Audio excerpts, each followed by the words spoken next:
Comrades sir, ప్రభుత్వం ప్రతిష్టాత్మకంగా ఏదైతే సూపర్ 6 ప్రవేశపెట్టిందో, ప్రభుత్వం పెట్టినటువంటి సూపర్ 6 అన్ని పథకాలలో సూపర్ సక్సెస్ అయినటువంటి పథకం స్త్రీశక్తి పథకం అని చెప్పేసి మేమైతే చాలా గర్వంగా ఉంది.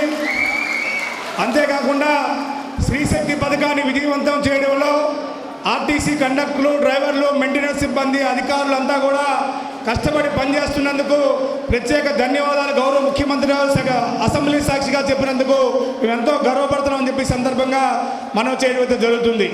అయితే స్త్రీశక్తి పథకం గత ఏడాది ఆగస్టు 15న ప్రవేశపెట్టినప్పుడు ఆర్టీసీ బస్సుల్లో ప్రయాణికుల సంఖ్య, అంటే రోజువారీ ప్రయాణించే ప్రయాణికుల సంఖ్య రోజుకి 35 లక్షల మంది.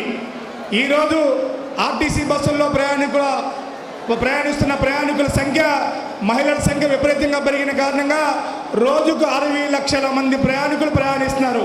అంటే రోజుకి స్త్రీశక్తి పథకం ప్రవేశపెట్టక ముందుకి ఇప్పటికీ 25 లక్షల మంది ప్రయాణికులు పెరిగినప్పటికీ ఒక్క బస్సు పెరగలేదు, ఒక్క సిబ్బంది పెరగలేదు.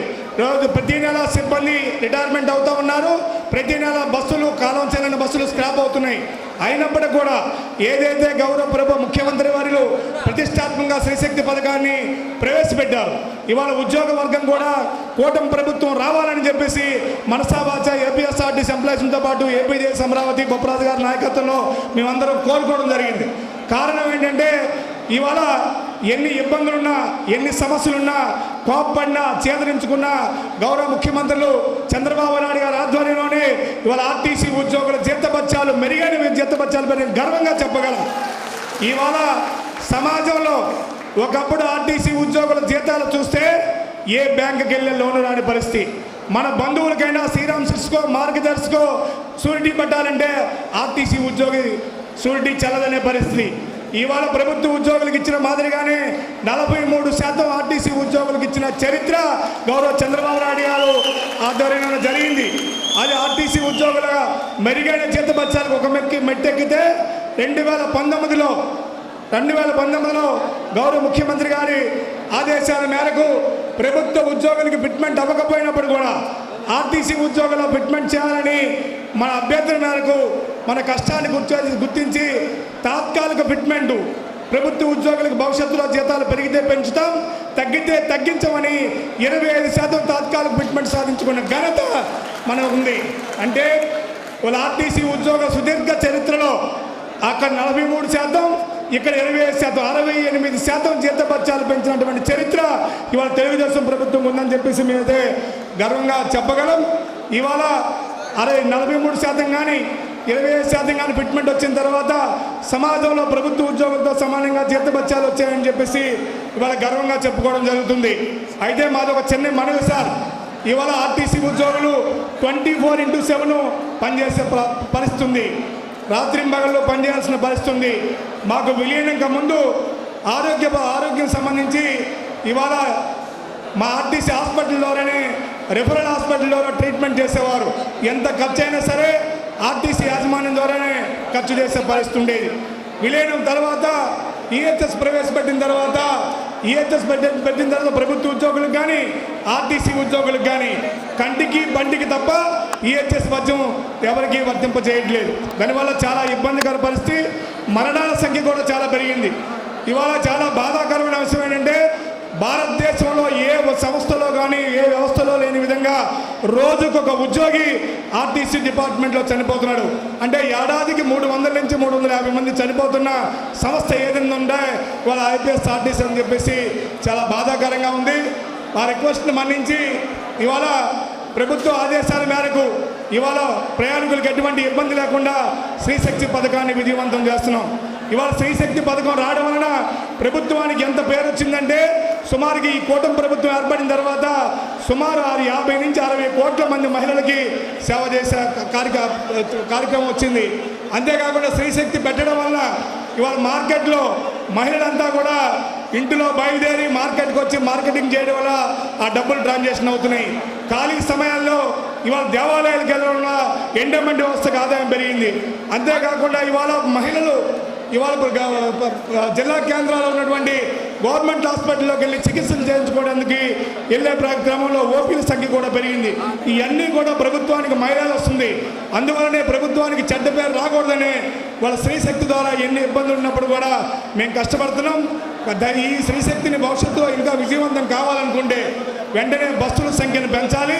కనీసం 10,000 మంది కండక్టర్, డ్రైవర్లు, మెయింటెనెన్స్ సిబ్బందిని ఇతర కేటగిరీని రిక్రూట్మెంట్ చేయకపోతే భవిష్యత్తులో ఆర్టీసీ ఉద్యోగులు తీవ్రమైన పని ఒత్తిడికి గురయ్యి చాలా అనారోగ్యాలకు గురవడం కాకుండా మరణాల సంఖ్య కూడా పెరిగే ఉందని చెప్పేసి చాలా బాధాకరంగా తమ ముందు ఉంచడం జరుగుతుంది. కాబట్టి వీటన్నిటిని ప్రభుత్వం దృష్టికి తీసుకెళ్ళి సిబ్బందిని రిక్రూట్మెంట్ చేయడం విషయంలో కానీ బస్సులు పెంచే అంశాన్ని చూడాలని చెప్పి సందర్భంగా విజ్ఞప్తి చేస్తూ, ఇవాళ స్త్రీశక్తి పథకం ప్రవేశపెట్టినప్పుడు స్త్రీశక్తి పథకానికి ఎంత క్లెయిమ్ డబ్బులు వస్తే అంత ప్రభుత్వం చెల్లిస్తూ ఉంది.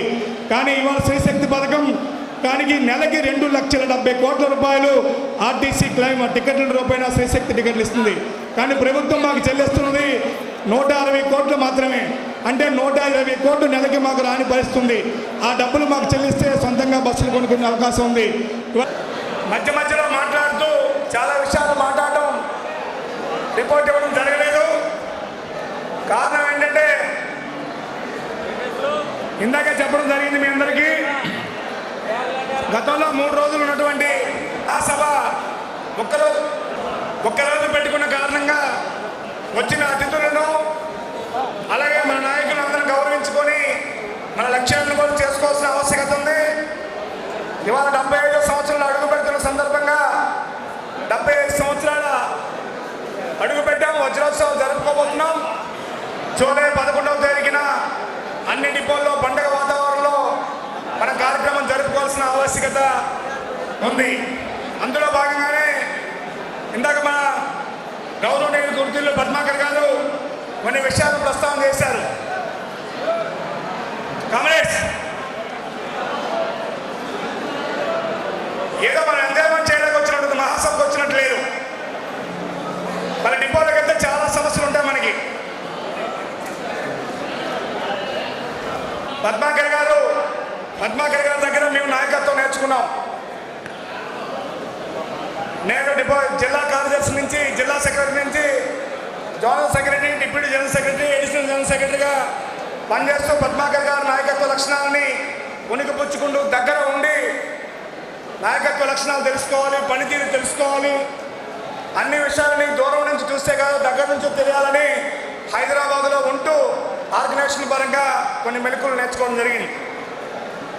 అయితే ఈ పద్మాకర్ గారు ఉండేటప్పుడు ఆయనకు ఉండేటటువంటి టీం ఎలా ఉండేదంటే, ఆయన ఛాంబర్లో కూర్చొని కనసాగి చేస్తే రాష్ట్ర వ్యాప్తంగా సైనికుల్లో పనిచేసినటువంటి నేను కానీ, నర్సయ్య గారు కానీ, వైవిరాయ్ గారు కానీ, అలాగే 4 జోన్ల సలహా రాజేంద్ర ప్రసాద్ గారు కానీ 4 జోన్లో అలాంటి నాయకత్వాలు ఉండేవి.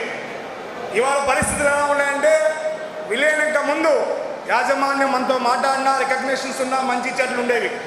విలీనం తర్వాత కరోనా రావడం, కరోనా తర్వాత ఇవాళ యూనియన్స్ లేవు, మీతో మాట్లాడేది లేదు అనే పరిస్థితిలో ఇవాళ ఎటువంటి పోరాటాలు చేయాలో అర్థం కాని పరిస్థితిలో తర్వాత మళ్ళీ కోలుకొని కార్మిక వర్గాన్ని అంతా ఒక్కటిగా చేసి ఒక్కొక్కటిగా కార్యక్రమాలు నిర్వహించుకొని మనకున్న లక్ష్యాలని చేరుకోవడం అయితే జరుగుతుంది. సార్ సూచించినటువంటి ఏదైతే ఉద్యమ కార్యాచరణలు కానీ, భవిష్యత్ లక్ష్యాలను కానీ వాటన్నిటిని కూడా తప్పకుండా పాటిస్తూనే ఉన్నాం. కానీ గతంలో పద్మాకర్ సార్ ఉండేటప్పుడు ఏదైనా నివేదిక రూపొందిస్తే ఏ డిపోలో పోరాటం జరిగింది, ఏ డిపోలో నిరాహార దీక్ష జరిగింది, ఎక్కడ ఏం జరిగింది అనేది నివేదికలో ఉండేది. ఆనాడు ఒక సర్క్యులర్ రావాలంటే, హైదరాబాద్ నుంచి సర్క్యులర్ పంపాలంటే డాక్లో మన డిపోకి వచ్చేసరికి 3 రోజులు అయ్యి ఉండేది. ఇవాళ ఇక్కడ జరిగిన మహాసభ ఆల్రెడీ లింక్ పెట్టాం. లింక్ చూస్తే ఇంటి దగ్గర ఉన్న కూడా ఇక్కడ ఏం జరుగుతుందో తెలిసే టెక్నాలజీ వచ్చింది. ఇలాంటి పరిస్థితుల్లో ఏ రోజు ఏం జరుగుతుంది, ఏ రోజు ఏం కార్యక్రమాలు జరుగుతున్నాయని ఎప్పటికప్పుడు వాట్సాప్ ద్వారా కమ్యూనికేషన్ అవుతుంది. కాబట్టి వీటన్నిటినీ ఉద్యమ కార్యాచరణ సంబంధించిన ఘట్టాలని ఈ రిపోర్ట్లో పెట్టడం అయితే జరగలేదు. ఉద్యమాలు అయితే సందర్భాలను బట్టి డిపో స్థాయిలో, జిల్లా స్థాయిలో, జోనల్ స్థాయిలో, రాష్ట్ర స్థాయిలో కూడా చాలా కార్యక్రమాలని, అంటే సమ్మె నోటీస్ వరకు వెళ్ళలేదు కానీ చాలా కార్యక్రమాలని చేయడం జరిగింది. ఇప్పుడు ఉన్నటువంటి ఆర్టీసీలో మనం గర్వంగా చెప్పగలం, మీ వారసులుగా మేము గర్వంగా చెప్పగలం. ఇవాళ ఆర్టీసీ ఎంప్లాయీస్ గౌరవాన్ని అంచెంచెలుగా పెంచే దిశగానే వారందరి సహకారంతో పనిచేస్తున్నామని చెప్పేసి ఈ సందర్భంగా మీకు మనవి చేస్తున్నాం. ఇవాళ ఆంధ్రప్రదేశ్లో ఉన్నటువంటి ఆర్టీసీ యూనియన్లో అతి పెద్దవి అనుకుంటున్నటువంటి సంఘాలు ఏమీ సాధించలేని అంశాలని వాటి పక్క మీరు అన్నారు ఇందాక, దామోదరికి ఏమైనా హెలికాప్టర్ ఉందా తిరుగుతున్నామని. కానీ రాష్ట్ర కమిటీగా మాకు బాధ్యత ఇచ్చిన తర్వాత ఎన్ని కష్టాలు వచ్చినా ఎన్ని ఇబ్బందులు వచ్చినా లాస్ట్ వరకు పదవిలో ఉన్నంత వరకు మనం పనిచేయాలి, భవిష్యత్ తరానికి ఆదర్శంగా ఉండాలి, మన చూసి కిందవాడు పనిచేయాలనే ఒకే ఒక్క లక్ష్యంతో ఎన్ని ఇబ్బందులు, కుటుంబ పరిస్థితులున్నా, ఆర్థిక పరిస్థితులున్నా, అనారోగ్య పరిస్థితున్నా సరే ఆ లక్ష్యం దిశగానే పనిచేస్తున్నాం తప్ప ఇంకొక ఆలోచనతో కాదని చెప్పేసి మనం చేయడం అయితే జరుగుతుంది. అందులో భాగంగానే ఇవాళ చాలా ఆ లక్ష్యం దిశగానే పనిచేయడం అయితే జరుగుతూ ఉంది. ఇవాళ గతంలో రికగ్నేషన్లో ఉండేటప్పుడు డిపో సెక్రటరీ రిలీఫ్ ఉండేది, వీక్లీ వన్స్ నెలకోసారి జిల్లా సెక్రటరీకి ఉండేది, జోనల్ సెక్రటరీకి ఉండేది, రాష్ట్ర వ్యాప్తంగా 2, 3, 4 రిలీఫ్లు ఉండేవి. ఇవాళ పరిస్థితి ఏమీ లేదు. ఇవాళ అనఫీషియల్గా ఏపీజేఎస్ అమరావతి ఆధ్వర్యంలో అనఫీషియల్గా గతంలో వైవిధ్య గారు కానీ నేను కానీ ఇవాళ మనం రిలీఫ్ వాడుకుంటుంటే మన చూసి ఎన్ఎంఈ నాయకత్వం వాడుకుంటుంది, మా ఇద్దరిని చూసి కార్మిక పరిషత్ నాయకత్వం కూడా వాడుకోవడం అయితే జరుగుతుంది. ఇవాళ మీ అందరి సహకారంతో మనం చేసిన కృషి మేరకు ఇవాళ ఉద్యోగ వర్గంలో 30-40 సంవత్సరాలుగా ఉద్యోగ సంఘంగా రికగ్నేషన్ అయ్యి ప్రభుత్వం గుర్తింపించి 30 సంవత్సరాలు రెవెన్యూ అసోసియేషన్ ఉదాహరణకి రిజిస్ట్రేషన్ అయిన 10 సంవత్సరాల తర్వాత గుర్తింపు సంఘం అయింది, ప్రభుత్వ గుర్తింపు సంఘం అయింది. ప్రభుత్వ గుర్తింపు అయిన 20 సంవత్సరాల తర్వాత జాయింట్ స్టాఫ్ కౌన్సిల్లో వాళ్ళకి సభ్యత్వం వచ్చింది. కానీ ఆర్టీసీ ఎంప్లాయీస్ ఉండగా 2020లో ప్రభుత్వ ఏపీపీటీడీ ఎంప్లాయీస్ని ఏపీఎస్ఆర్టీసీ ఎంప్లాయీస్ బ్రాండ్ ఎక్కడ చెరకుండా ఉండాలని ఏపీపీటీడీ అనేది మాత్రమే యాడ్ చేసి ఎంప్లాయీస్ బ్రాండ్ అని అలాగే ఉంచిన చరిత్ర ఎంప్లాయీస్ ఉందని చెప్పి సందర్భంగా మనం చేయడం జరుగుతుంది. అదే పక్క యూనియన్ నేషనల్ మజ్లిన్ ఏమి చేయాలో తెలియక ఏపీఎస్ఆర్టీసీ ఏపీపీటీడీ అయ్యేసరికి యూనియన్ అనే పేరు ఉండకూడదేమో, ఉంటే రికగ్నిషన్ ఇవ్వరేమో భయంతో ఇవాళ national muslin APPTD national Mazdoor unity association పెట్టుకున్నారు. కానీ ఇవాళ మన ఏపీపీటీడీ తీసిస్తే యూ అంటాం, ఇంతకుముందు ఏపీఎస్ఆర్టీ తీస్తే యూ అంటాం. అంటే 1952 నుంచి 2026 ఈ 75 సంవత్సరాల చరిత్రలో, అంటే స్వాతంత్రం వచ్చిన 79 సంవత్సరాల్లో ఈ 75 సంవత్సరాల చరిత్రగా మన ఎంప్లాయీస్లలో సభ్యులుగా నాయకులుగా పనిచేసినందుకు మనందరం గర్వపడాల్సిన ఆవశ్యకత ఉంది. ఇవాళ 2020లో మనం రిజిస్ట్రేషన్ చేసుకొని 2023లో ప్రభుత్వ గుర్తింపు సంఘంగా పొంది 2025లో అతి ప్రతిష్టాత్మకమైనటువంటి జాయింట్ స్టాఫ్ కౌన్సిల్ ఇవాళ రాష్ట్ర ప్రభుత్వంలో 300 సంఘాలు ఉన్నాయి. 300 సంఘాలు ఇంతవరకు 14 సంఘాలు మాత్రమే జాయింట్ స్టాఫ్ కౌన్సిల్లో సభ్యత్వం ఉన్నాయి. ఇవాళ మనతో పాటు నేషనల్ మజ్లిన్కి వచ్చిన కారణంగా ఇవాళ 16 లక్షల మంది ఉద్యోగుల భవిష్యత్తు నిర్ణయించే విధంగా వేతనాల సవరణ ఇతరత్ర సంబంధించి దానికి ప్రాధాన్యత కలిగే విధంగా జాయింట్ స్టాఫ్ కౌన్సిల్లో సభ్యత్వం సంపాదించుకోవడంతో పాటు ఇవాళ ఈహెచ్ఎస్లో కూడా మేనేజింగ్ కమిటీలో మెంబరు సంపాదించుకోవడం జరిగింది. ఒక్కొక్కటిగా సమస్యలు పరిష్కరించుకోవడం జరుగుతుంది. ఇవాళ భవిష్యత్ 2021 ఉద్యమం ఏ విధంగా జరిగిందో ఇవాళ మళ్ళీ 20లో ఏ జరిగిందో ఆర్టీసీ పరిరక్షణ కోసం మరి అలాంటి ఆలోచన చేయాల్సిన పరిస్థితులు కూడా ఉత్పన్నమవుతున్నాయి.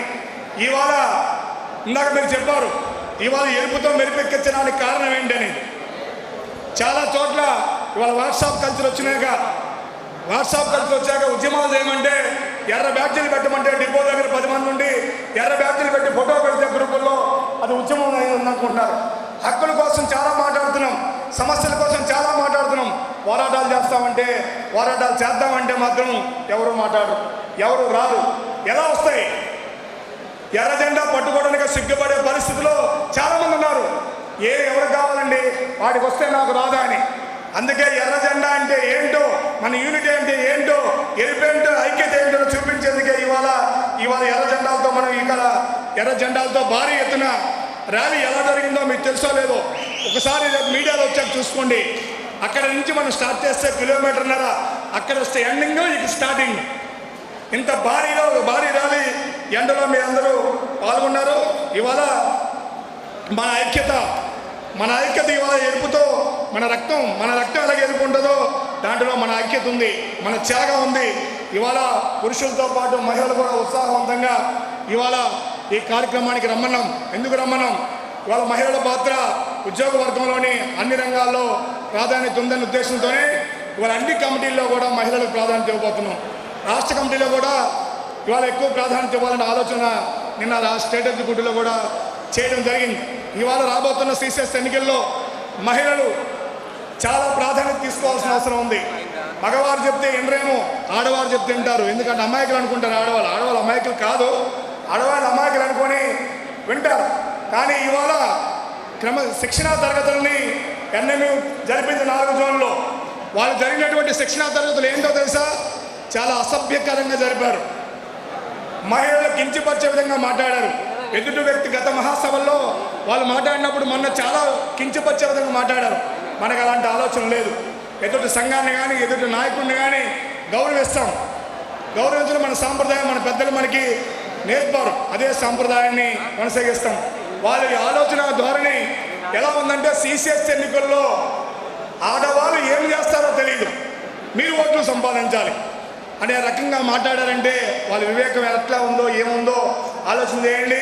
మేము అలాంటి పదజాలాలు వాడాలనుకోలేదు. మహిళలు తలుచుకుంటే ఏమైనా చేయగలరు. కాబట్టి ఇవాళ ఆర్టీసీలో 4,400 మంది ఉన్నటువంటి మహిళా కండక్టర్లో సుమారు 50% అబో మన మహిళా కార్యకర్తలు శ్రేణులు ఉన్నారు. మీ అందరూ తలుచుకుంటే రేపు సిసిఎస్ ఎన్నికల్లో డెఫినెట్గా విజయం మందే అని చెప్పేసి మాకైతే నమ్మకం ఉంది. ఆ దిశగా మీ అందరూ పనిచేయాలని చెప్పి సందర్భంగా మీ అందరికీ మనవి చేయడం అయితే జరుగుతుంది. అలాగే ఇవాళ ఏదైతే పద్మాకర్ గారు మనకి కొన్ని గైడ్లైన్స్ ఇచ్చారో, సూచనలు ఇచ్చారో, సలహాలు ఇచ్చారో, తప్పకుండా వాటన్నింటినీ పాటించడం అయితే జరుగుతుంది. ఇవాళ మీరంతా సీనియర్ నాయకులు, మీ దగ్గర మేము నేర్చుకున్నాం కాబట్టి మీరు ఏది చెప్తే దాన్ని శిరసాహించే విధంగా పనిచేసుకుంటూ పోయాం. ఇవాళ మీరు పెట్టినటువంటి మా నాయకత్వంలో అందరూ సమకాలిక నాయకులు అని చెప్పేసి ఒక కోర్ కమిటీని ఏర్పాటు చేసుకున్నాం. కోర్ కమిటీలో 9 మంది నాయకులుగా అధ్యక్ష, ప్రధాన కార్యదర్శులు, 4 డిప్యూటీ జనరల్ సెక్రటరీలు, వర్కింగ్ ప్రెసిడెంట్, చీఫ్ ప్రెసిడెంట్, కోశాధికారులతో పాటు ఈ 9 మంది కోర్ కమిటీ చర్చించుకునే నిర్ణయాలని సెక్రటరియట్ మీటింగ్లో చర్చించి, అలాగే స్టేట్ ఎగ్జిక్యూటివ్లో నిర్ణయాలు తీసుకొని ఇవాళ ఏ కార్యక్రమం చేయాలన్నా వీటన్నింటి మీద ఏకాభిప్రాయం వచ్చే విధంగానే ఆలోచన చేయడం అయితే జరుగుతూ ఉంది. దాంట్లో భాగంగానే ఇంతవరకు పనిచేయడం అయితే జరుగుతుందని చెప్పేసి చేయడం జరిగింది. ఆ విధంగానే భవిష్యత్తులో కూడా పనిచేస్తామని చెప్పి సందర్భంగా మనవి చేస్తూ, ఇవాళ భవిష్యత్తులో ఒక ప్రమాదం, పెద్ద మహమ్మారి మన ముందుంది. ఏంటో మహమ్మారి? ఇవాళ విద్యుత్ బస్సులతో ఆర్టీసీ ఏమవుతుందో అర్థం కాని పరిస్థితి. చాలామంది అనుకుంటున్నారు వచ్చేవన్నీ విద్యుత్ బస్సు, ఎలక్ట్రికల్ బస్సులే కదా, ఏసీ బస్సులే కదా, దాంట్లో కండక్టర్ ఉంటాడు, డ్రైవర్ ఉంటాడు, మనం చెమటకుండా ఉద్యోగం చేయొచ్చు అనుకుంటున్నారు. హైదరాబాద్ విషయం చెప్పారు ఇప్పుడే బాబు గారు. దానికి కండక్టర్ ఉన్నారు, డ్రైవర్లు ఉన్నారు, ఏమున్నారని. హైదరాబాద్లో ఉన్న సిటీలో ఉన్నటువంటి బస్సులన్నీ, ఎలక్ట్రికల్ బస్సులన్నీ జిల్లాలకు పంపిస్తే అక్కడ ఉన్నటువంటి కండక్టర్లు మాత్రం ఉంచే డ్రైవర్లు, మెకానికల్ని నువ్వు కండక్టర్కి వెళ్తావా, ఎక్కడికి వెళ్తావా అని చెప్పే పరిస్థితి. ఇవాళ ఎక్కడో కాదు, ఈ ఆంధ్రప్రదేశ్లోనే 100 బస్సులు గత ప్రభుత్వ హయాంలో తిరుమల కొండ మీద తిప్పుతున్నారు. దాంట్లో ఒక కండక్టర్ అయినా తిరుగుతున్నాడే ఒకసారి ఆలోచన చేయండి. కండక్టర్ లేరు. 50 బస్సులు కొండ మీదకి 1 మ్యాన్ తిరుగుతున్నాయి. 20 బస్సులు కడప, నెల్లూరు నాన్ స్టాప్ తిరుగుతున్నాయి. మరో 14 బస్సులు, 15 బస్సులు తిరుపతికి సంబంధించి నాన్ స్టాప్ ఎయిర్పోర్ట్ నుంచి 1 మ్యాన్ తిరుగుతున్నాయి. అంటే 100 బస్సులకి ఒక కండక్టర్ లేడు, ఒక డ్రైవర్ లేడు. 100 బస్సులు ప్రైవేట్ తిరుగుతున్నాయి. ఇవాళ 750 బస్సులు వచ్చిన కారణంగానే 12 డిపోలు. ఎవరిని కించపరచని ఉద్దేశం కాదు. ఇవాళ 12 డిపోల మీద ఆ డిపోలో స్పందన లేకపోతే వెంటనే 2 డిపోస్, గుంటూరు 2 డిపోలని, నెల్లూరు 2 డిపోలని ఇమీడియట్గా కమిటీలు రియాక్ట్ అయ్యి ఉద్యమ కార్యాచరణని శ్రీకారం